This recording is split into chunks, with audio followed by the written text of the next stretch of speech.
I'd like to just start by kind of talking about um, how I even came about this presentation and why I even started talking about this. I would from time to time do talks where I would explain how I started from having no money, no credit, and building up a significant portfolio of real estate. And so I would explain sort of the steps I went through.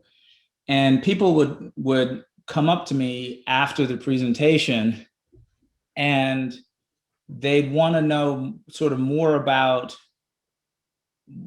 the thought process, the mindset that went into it. And what I realized was the turning point for me was I was trying to buy my very first house. I went to this hard money lender because I had bad credit, and the guy did a 1003 loan application on me, and at the end of it he told me, you basically have a negative net worth. And that was shocking to me at the time because I had just gotten out of law school. I had a job and I was making actually six figures at this job. But the guy said, you own no real estate, you're leasing your car, your furniture is worth less than the credit card debt that you have outstanding that you used to pay for the furniture. And so you have a negative net worth.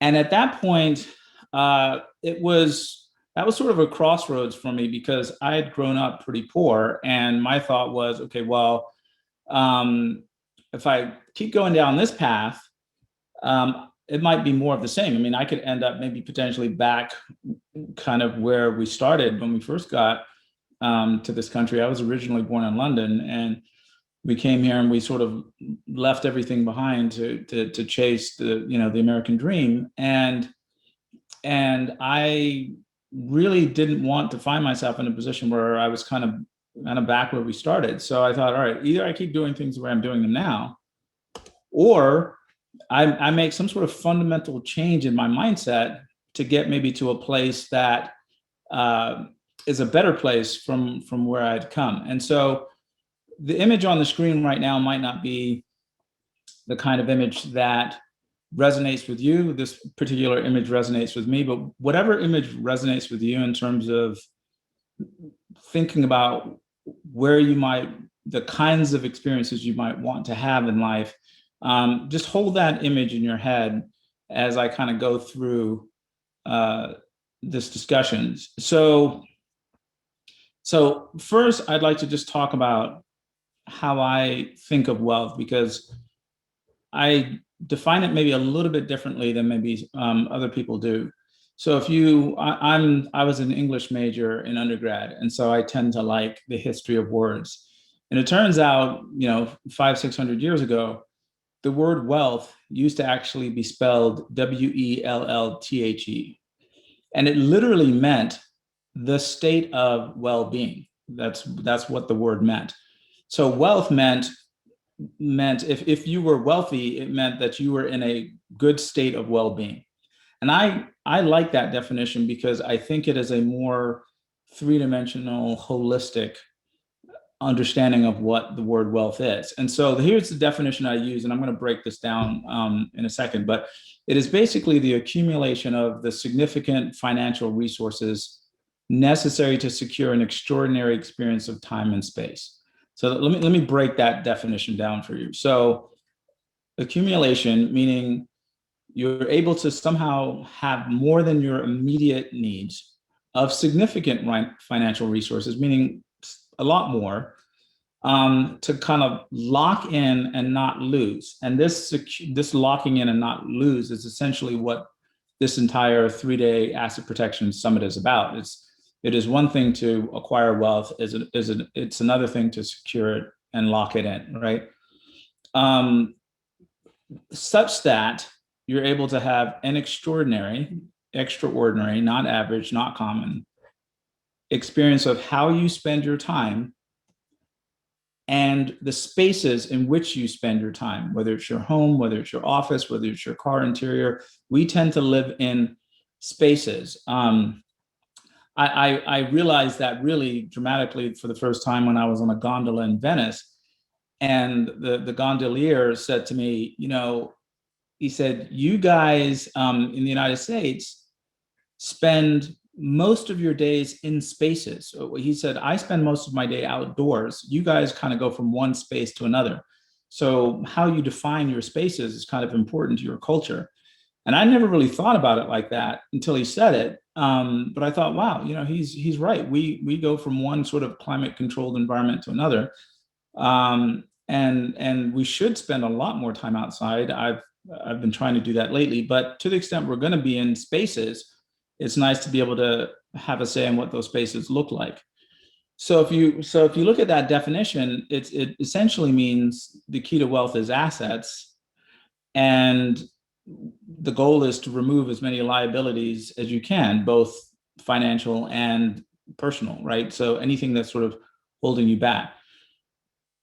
But there's a warning in going down this path, right? And the warning is, in order to bring about change, you have to actually change. Meaning that a lot of times what we attempt to do is to bring about a different kind of set of circumstances without fundamentally changing who we are and how we think and how our mind is wired. And really, this kind of fundamental change in course in terms of building wealth really requires a fundamental change in how your mind works. So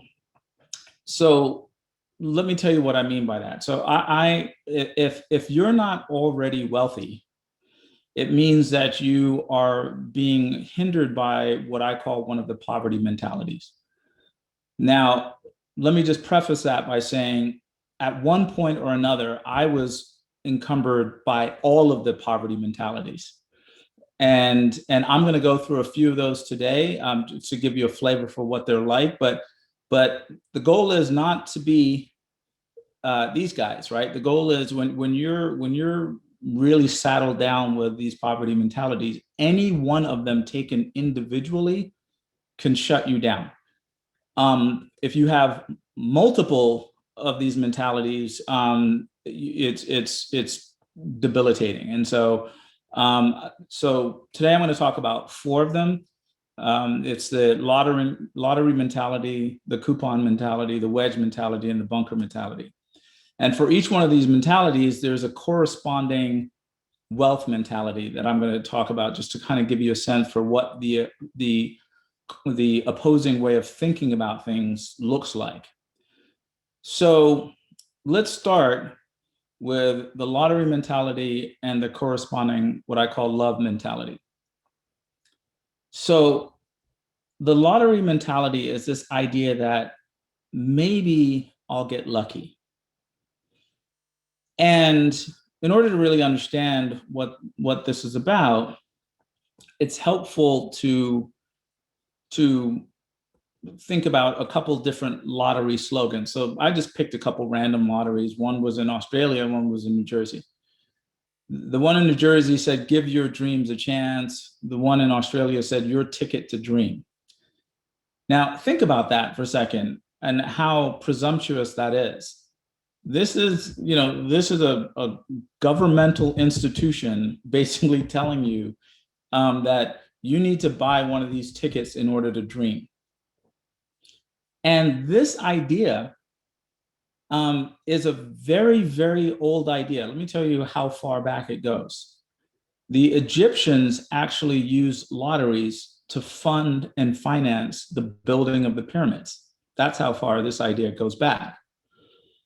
So the idea is we the governmental organization, whatever it happens to be, is essentially doing what I call a mentality tax, which is they're charging you for having a certain mentality. And that mentality is that if I get lucky, my circumstances will change. I'll pull this ticket, I'll put the right numbers, I'll scratch off the right whatever, and something radical will change about my circumstances. And so that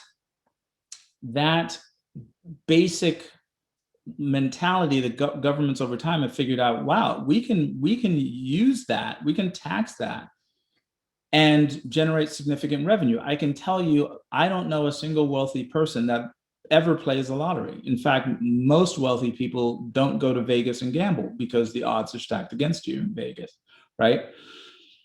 So now this doesn't only apply though to literal lotteries, right? It doesn't. So even if you don't play the lottery, you could still have a lottery mentality. Meaning, so I've met parents who all of their hopes and dreams are riding on their, you know, son playing basketball or baseball, or they're a singer and they're singing, they're doing covers in bars, and they're convinced that one day somebody's going to walk into this bar and they're going to get discovered, right?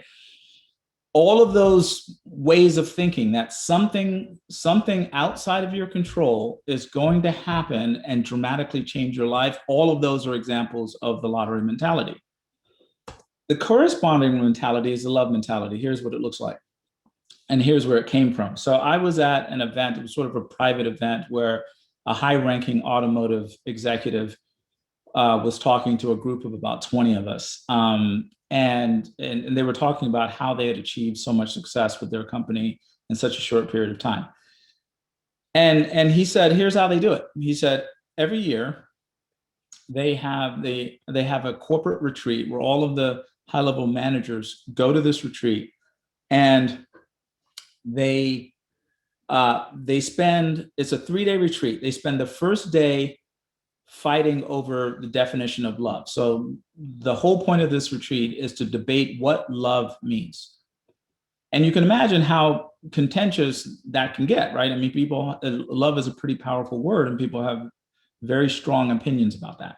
So this executive is saying that the first day, there's just a lot of heated debate and people insulting each other and so on. And then the second day, they make up, and there's reconciliation, and let me give you a hug and apologize for what I said yesterday, sort of thing. I really didn't mean it, even though I kind of did a little bit. And so they have this kind of reconciliation, and then day 3 is when they start having significant breakthroughs. And he says, here's why we end up having breakthroughs day 3. What happens is when you think about what love means, in a lot of different contexts, where you end up, and then when you apply it to sort of a business commercial context, what it ends up meaning essentially is that you get this feeling that you're getting something beyond what you deserve. It's unconditional. It gives you this overwhelming feeling of joy. So let me give you a couple of examples of what it means, and then I'll come back to kind of the business context of this, right? So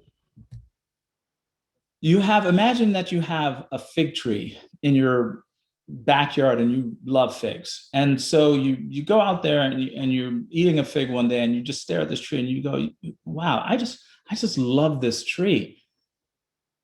And if you stop and think about what makes you say that is that this tree is just giving you this bounty of delicious fruit. It's not really asking much of anything in return. It's kind of unconditional, and it's bringing you all this joy. It's the same reason that we smile at babies, because a baby will look up at us and have this big, beautiful smile, bringing you all this joy. And they're not really asking you for anything. It could be going by in a stroller. They're not asking you for anything in return. They're just giving you joy unconditionally, right? Those kind of things tend to make us say, I love that thing, whether it's a puppy, baby, tree, whatever. So what they discovered in this company was that if they could get you to say, I love my car, whatever that car is, because that car gives you, it doesn't break down. It goes for 100,000 miles without any problems, right? It gives you all this benefit that goes beyond what you expected for whatever you pay for that car. That's when people say, I love my fill in the blank car, right? So I took that to heart, and I said to myself, okay, well then essentially what this guy is saying is, the question in terms of wealth is not, how can I get more stuff from me. But the question is, how will I touch people's lives? And so I would ask you, if those of you listening to this presentation right now, ask yourself, how many lives will you touch, right? Because to me, I think of income as a thank you, wealth as a thank you. So, for example, if you take a popular singer like Taylor Swift or Beyonce or someone like that, the reason that they're wealthy is because they have touched, there's so many people driving home on some long trip or something who are grateful for their music. They've touched so many lives that those lives they're touching are saying thank you, and their lifestyle, their wealth is reflective of the lives that they're touching. So if you're not bringing any joy to anyone's life, you're not improving anyone's life in any way, there aren't a lot of people who are grateful for what you do, then you have to ask yourself, am I worthy yet of being wealthy? Am I doing anything yet to warrant wealth, right? And if you think about it like that way, then all of a sudden you're not waiting around like the lottery mentality to be lucky. You are actively thinking about what you can do to bring value to the world. And that's how wealthy people think. They are trying to bring value. That's why Google is worth so much, because so many people use it to achieve and find what they're looking for, right? So the next one is the coupon mentality. And the coupon mentality is not necessary. It's like the lottery mentality in the sense that it doesn't necessarily mean that you clip coupons or accumulate coupons, but it means you have this idea that every little bit helps, every little bit of savings helps, right? Now, the coupon mentality is one of my favorite mentalities because whenever I do this presentation live, someone will always come up to me at break, absolutely outraged and indignant. Are you saying, wanting to save money is bad? Or are you saying there's something? My grandmother always told me, saving is a very important, being thrifty and frugal, right? And we get in these sort of, and very heated. And my reaction would sort of kind of be roughly the same, regardless almost how the conversation started. It would be essentially this. I'd say to the person, do you know how much money you made last year? And the person would say, oh yeah, I know exactly how much money I made. I made $76,000 last year. I said, great. Do you know how much money you saved last year in coupons or whatever savings that you're referring to? And they'd kind of scratch their head and no, and they couldn't really put a number on it, right? And I'd say, well, the reason you can't put a number on it is because it didn't materially change your lifestyle. That's why you don't know what the number is, right? And so in order to understand why that's the case, it's helpful to understand, you can tell I like the history of things. It's helpful to understand the history of the coupon, right? So the way the coupon got started, it really started in like the late 1800s with Coca-Cola. And this doctor literally used cocaine to come up with this soft drink that was, for obvious reasons, somewhat addictive. And so the goal was, if I can just get some people to try this thing, I'll have I'll get dramatic results because people will love it and they'll come back and drink more. So he devised this thing called a coupon that said, if I give you one of these, you take it to the local soda fountain and you get a free Coke. And within a couple of years of the launch of this campaign, Coca-Cola was growing at an alarming rate. I mean, just incredibly fast, right? And the idea was, his very simple and incredibly effective concept was, you didn't wake up that morning thinking, I'm going to buy a Coca-Cola.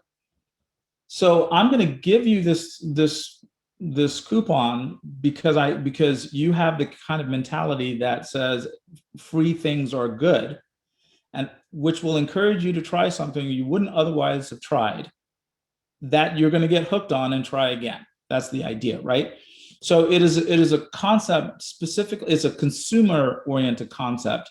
And the idea is to reach consumers that the company would otherwise not have reached. So let's say I have, I'm Wheaties, I make Wheaties cereal and I only have 15% of the market share. Well, I know those consumers, I have those 15% no matter what. I don't have to do anything special to get those 15% to buy Wheaties.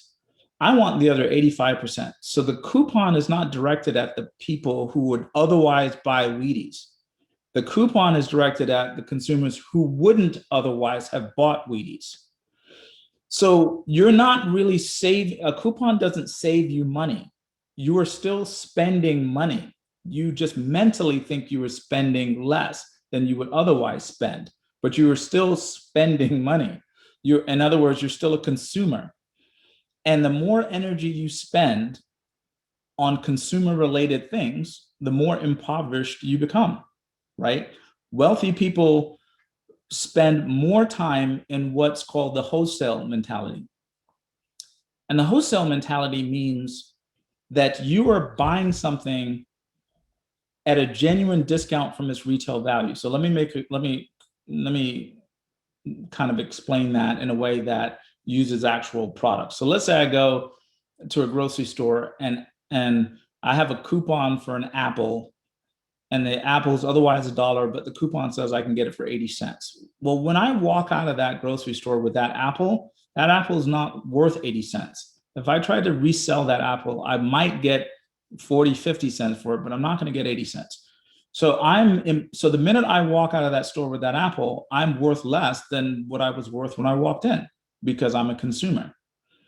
The wholesale mentality is a mentality that says that the minute I buy this thing, it increases my net worth as soon as I take possession of it, because I'm getting it at a discount from its retail value, meaning I can turn around and sell this thing the next day for more than what I paid for it. So my net worth went up when I purchased this thing.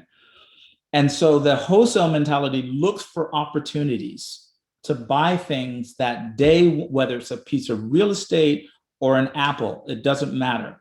When you close the transaction, if it's a piece of real estate, the next day you are wealthier. And if that is not happening with things that you are engaged in, if you find yourself regularly engaged in transactions where the next day you are less wealthy than you were before you engaged in that transaction, then you are not engaged in the wholesale mentality. Because I don't know anyone that is wealthy that has ever said, I saved my way to wealth. I don't personally know anyone like that. All the people I know that are wealthy, and I would put myself in this category, are people who have found opportunities because they were able to get something at wholesale relative to its retail value. People who were able to go out there and create value that other people were willing to say thank you for. So this wholesale mentality is the opposite of the coupon mentality. Okay. And the main driving force behind it that I want to leave you with is that it's relationship based, because the wholesale mentality creates value because of how you acquire it, the relationships that you have tapped into to get access to this product or service, whatever it is. You have a relationship channel that allows you to create a spread between what you're able to get it for and what it retails for. And therefore, it requires you to create these relationship channels, right? So people who create significant amounts of wealth always have significant relationship channels, always. the wedge mentality. So the wedge mentality, this is kind of an interesting story, because when I decided I wanted to learn how to ski, I decided to teach myself. I didn't feel like taking lessons. I was like, for some reason, I just feel like I could figure this out. So I go to a local ski resort called Snow Summit, and I'm on the chairlift and I'm just going to the little green area where I can just kind of mess around, right? And the guy next to me is bragging. He's on the chair next to me, and he's bragging about how he's been skiing for 10 years. True story. He's been skiing for 10 years and he's never fallen. And I'm like, wow, that's incredible, because I thought everybody fell when they skied at some point. This guy must have some remarkable coordination or something. So he gets off the chair, and if you can see what the woman is doing in this picture, he does this kind of pie wedge shape thing, which is what you learn when you're first learning how to ski, so that you don't fall, because it basically slows your speed down. So he gets off the chair and he goes into his little pie shape and wedges his way down the mountain. Well, then I thought to myself, well, of course you've never fallen, because nothing ventured, nothing gained, right? I mean, you've never really tried to ski. And so you've been protecting yourself the whole time. So the wedge mentality is the mentality that says, I can't afford to make any mistakes. I can't afford for things to go wrong. Why? Because it hurts, it's embarrassing. And we think somehow we can get away with getting things done without falling and embarrassing ourselves. That is not true. And so the opposite mentality is what I call the crash dummy mentality. So the crash dummy mentality is what kids do, right? Kids fall a lot on purpose, because the falling is that's why kids learn so much faster than adults, because they're willing to go through that process. So, but what the crash dummy mentality says is fall in a controlled environment, right? In other words, a controlled amount of risk, decreased financial exposure, don't put everything on the line, and then monitor the results, right? So controlled environment, decrease the financial exposure, and then monitor the results, which is another way of saying that you pay attention on the way down. So that year that I was trying to learn how to ski, I went skiing 10 times that year, and I would fall regularly, but I paid attention. Every time I fell, I paid attention to what I was doing that was causing me to fall at that moment. And by the end of that season, 10 times that season, I was skiing black diamond runs, which were the most advanced runs on this particular mountain. Not because I have some highly athletic muscle memory. I never played sports in college. I never played sports in high school. It had nothing to do with being athletically inclined. I just paid a lot of attention to the mistakes I was making as I was trying to learn how to ski. And so when you have this crash dummy mentality, and you're willing to do things, but do them in a controlled way, it gives you the confidence to go out there and do bigger and better deals and make more money, right? You have the reason that you see people getting to the point where they can do a 30, 40, 50, $100 million transaction and not blink, is because they've done so many $100,000 transactions that they've developed the confidence of the kinds of things that can go wrong. Because I can tell you from experience that it takes roughly the same amount of energy to do a $20 million transaction as it does to do a $200,000 transaction. That was actually kind of eye-opening for me. The loan takes the same length of time.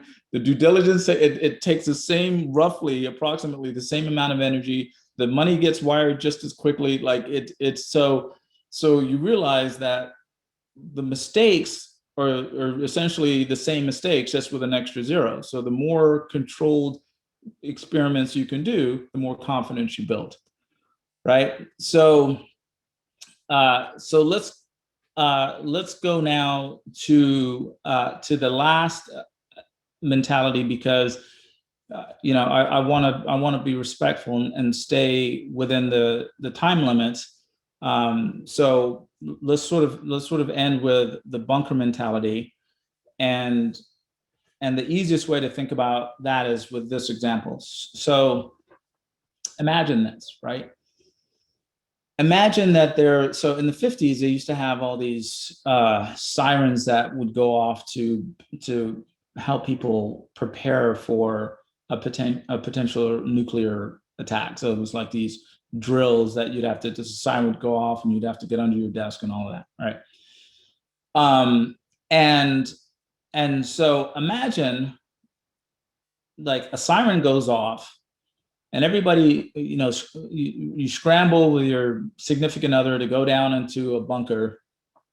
But right before you seal the door to the bunker, you didn't hear whether the bomb went off or not. You weren't sure. You heard the siren, but you weren't sure if the bomb actually went off. And then you seal yourself in this bunker, and the bunker's got, provisions, it's got some food, it's got a bed, and it's got a little shortwave radio, but you can't get the radio to quite work. So you can't really figure out what's going on outside. And so you're sitting there, and a month goes by, a few more months goes by, maybe a year goes by. And you don't know 100% if there's nuclear radiation fallout outside, or if everything is okay. So normally the person with the bunker mentality says, I want to improve my circumstances, but I cannot afford to lose what I have. I want to keep everything I have, but I want to dramatically change my circumstance.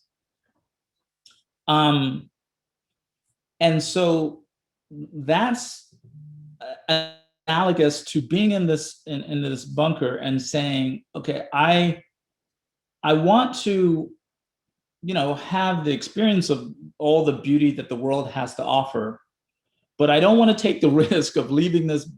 See, in the bunker, everything's safe. I know where everything is. I know I'm not exposed to radiation. It's suboptimal. I know it's a suboptimal lifestyle, but at least I know what it is. I've in all of the conversations I've had with people at seminars and people that I do deals with, and that that are in my circle in terms of sort of financial circle, I see a pattern where the poverty mentality says, I would rather not be poor than be rich. I'd rather not be poor. Like, I'd rather just stay, even if I consider this to be suboptimal, I'd rather stay in the bunker than take a chance. The problem is life is outside the bunker. That's the problem. So normally the person with the wealth mentality is normally the person that says, look, we've been down here for a year. This is not life. This is not living. This is suboptimal. At this point, I don't care what's outside, but I'm going to open this hatch and I'm going outside, because life is outside. Life is not in this bunker. This is a suboptimal lifestyle down here. So this mentality, and that's why I said any one of these mentalities, whether it's the lottery, the coupon, the bunker mentality, the wedge mentality, any one of them individually can completely shut you down, can prevent you from ever achieving the kind of life experiences that I showed at the beginning of this presentation. Because what happens is they're paralyzing. It says, okay, well, if I can't afford to lose, or I'm not willing to take any chances, I need to be totally safe and protected, no surprises at all, ever, right? Well, guess what? You you aren't going to be able to venture into new terrain, endeavor to do things that you've never done before, rewire your mindset, and at the same time, control all the circumstances around you such that you're never surprised by anything and everything is exactly predictable. That doesn't happen, right? So you have to be willing to get out of this kind of impenetrable, self-sufficient environment that you've created for yourself, where you know every corner and every turn, right? And you have to be willing to go out there and communicate with and contact the outside world, right? You have to be able to engage in processes that you've never ever done before, but you do it with the crash dummy mentality, right? You do it with this approach that says, I'm going to engage in this new process, but I'm going to do it in a way that is safe and controlled, and I can sort of mitigate the potential downside risk, and I can pay attention to the downside risk if things don't work out the way I expected them to. And then I learn from that, and then I go out and re-engage again. But all of this happens outside of the bunker, right? So the opposite of the bunker mentality is the fire mentality, right? And this comes from, the sort of the kind of Cortez legend, that when Cortez landed in the Americas, he told his shipmates to burn all the ships, because the idea was, right, if we don't have the option of getting back on the ships, then we have to figure out how to make this work, right? For me, that's a metaphor, basically, and it really doesn't even matter if Cortez actually ever said or did that. To me, it's more of a metaphor for the fact that fear is debilitating. If your life is governed by fear, you cannot be wealthy. You just can't, right? So you have to, in order to achieve anything of significance and moment, you have to purge all fear, all of it. You have to be 100% in, right? So if you've got 1 foot in, 1 foot out, you're doing the little wedge thing, that's not going to work. You have to decide, I want this fundamental change in who I am and my lifestyle, and I'm all in on that change. There is no turning back. There is no other option. There is no plan B. I'm all in. I'm burning the ships. And once you can do that, you have a shot of taking your mindset and your approach to life and rewiring that and ending up in a place where you can actually have the kind of experience of life and space and time and your environment and the people, bring along the people with you that you care about, to really fundamentally change where you are and change your circumstances. For me, that was critically important because, as I said, I grew up poor. And so there was no turning back for me. There was no plan B. I felt like I needed to do something that was so fundamentally different from what we had done that I could lift everybody up around me.